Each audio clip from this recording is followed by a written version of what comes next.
नमस्कार दोस्तों, आज हम बात करेंगे रामनवमी के बारे में। रामनवमी हिंदू धर्म का एक प्रमुख त्योहार है, जिसे भगवान श्री राम के जन्मोत्सव के रूप में मनाया जाता है। यह दिन हर साल चैत्र मास के शुक्ल पक्ष की नवमी तिथि को आता है और पूरे भारत में इसे बड़े ही धूमधाम से मनाया जाता है। लेकिन क्या आपने कभी सोचा है कि रामनवमी क्यों मनाई जाती है? इसके पीछे क्या धार्मिक, आध्यात्मिक और सामाजिक महत्व है? आज हम इन सभी पहलुओं पर विस्तार से चर्चा करेंगे। भगवान श्री राम का जन्म और उनका महत्व।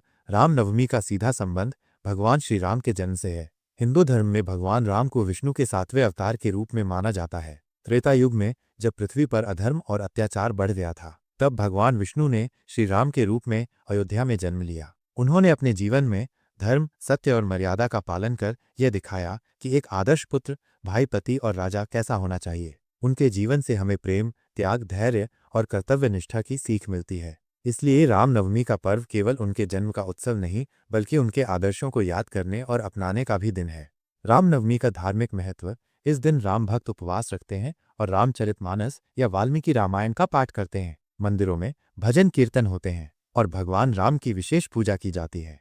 खासकर अयोध्या में इस दिन का भव्य आयोजन होता है। वहां लाखों श्रद्धालु रामलला के दर्शन करने के लिए आते हैं। इस दिन सरयू नदी में स्नान करने का भी विशेष महत्व है। ऐसा माना जाता है कि इससे सारे पाप धुल जाते हैं और पुण्य की प्राप्ति होती है। कई जगहों पर रामनवमी के दिन रामलीला का मंचन भी किया जाता है, जिसमें भगवान राम के जीवन की महत्वपूर्ण घटनाओं को नाटकीय रूप में प्रस्तुत किया जाता है, जिससे लोग उनके चरित्र और शिक्षाओं से प्रेरित हो सकें। रामनवमी का आध्यात्मिक संदेश। भगवान राम को मर्यादा पुरुषोत्तम कहा जाता है, क्योंकि उन्होंने जीवन भर धर्म और सत्य का पालन किया। उनके जीवन से हमें ये सीख मिलती है कि परिस्थितियां चाहे कितनी भी कठिन क्यों न हो, हमें हमेशा सच्चाई और ईमानदारी के रास्ते पर चलना चाहिए। रामनवमी का त्योहार हमें यही याद दिलाता है कि अधर्म पर धर्म की और असत्य पर सत्य की जीत होती है। यह पर्व केवल एक परंपरा नहीं, बल्कि एक विचारधारा है, जो हमें सिखाती है कि किस तरह अपने जीवन को मर्यादित और संतुलित बनाया जाए।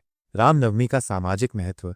यह त्योहार केवल धार्मिक दृष्टि से महत्वपूर्ण नहीं है, बल्कि सामाजिक दृष्टि से भी बहुत महत्वपूर्ण है। यह पर्व हमें एकता, प्रेम और सद्भावना का संदेश देता है। इस दिन जगह जगह भंडारे लगाए जाते हैं, गरीबों को भोजन कराया जाता है और समाज में सेवा भाव को बढ़ावा दिया जाता है। यह हमें सिखाता है कि धर्म केवल पूजा पाठ तक सीमित नहीं है, बल्कि उसमें सेवा और परोपकार का भाव भी होना चाहिए।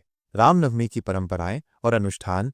इस दिन भगवान राम की मूर्ति या चित्र का पंचामृत से अभिषेक किया जाता है और उन्हें नए वस्त्र पहनाए जाते हैं। रामनवमी के दिन रामचरितमानस या वाल्मीकि रामायण का पाठ किया जाता है, जिससे श्री राम के जीवन से जुड़ी घटनाओं और उनकी शिक्षाओं को समझा जा सके। मंदिरों और घरों में भजन कीर्तन और हवन का आयोजन किया जाता है, जिससे पूरा वातावरण भक्तिमय हो जाता है। कई स्थानों पर रामलीला का मंचन किया जाता है, जिसमें भगवान राम के जीवन की प्रमुख घटनाओं को नाटकीय रूप से प्रस्तुत किया जाता है। कई शहरों और गांवों में इस दिन भगवान राम की शोभा यात्रा निकाली जाती है, जिसमें भक्तजन झांकियों के माध्यम से उनके जीवन की झलक प्रस्तुत करते हैं। रामनवमी का आधुनिक संदर्भ। आज के समय में जब समाज नैतिक मूल्यों के पतन और विभिन्न समस्याओं से जूझ रहा है, तब रामनवमी का महत्व और भी बढ़ जाता है। ये त्योहार हमें याद दिलाता है कि हमें अपने जीवन में नैतिकता और सच्चाई को बनाए रखना चाहिए। भगवान राम के आदर्शों को अपनाकर हम अपने जीवन को सफल बना सकते हैं और समाज में भी सकारात्मक बदलाव ला सकते हैं। निष्कर्ष। रामनवमी केवल भगवान राम के जन्म का उत्सव नहीं है, बल्कि ये हमें उनके जीवन से प्रेरणा लेने और अपने आचरण में मर्यादा और सत्य को स्थापित करने का संदेश देता है। यह पर्व हमें सिखाता है कि सच्चाई की राह कठिन हो सकती है, लेकिन अंत में जीत सच्चाई की ही होती है। इसलिए इस रामनवमी पर हम सभी ये संकल्प लें कि हम भगवान श्री राम के आदर्शों को अपनाएंगे और उनके दिखाए मार्ग पर चलकर अपने जीवन को सार्थक बनाएंगे। जय श्री राम।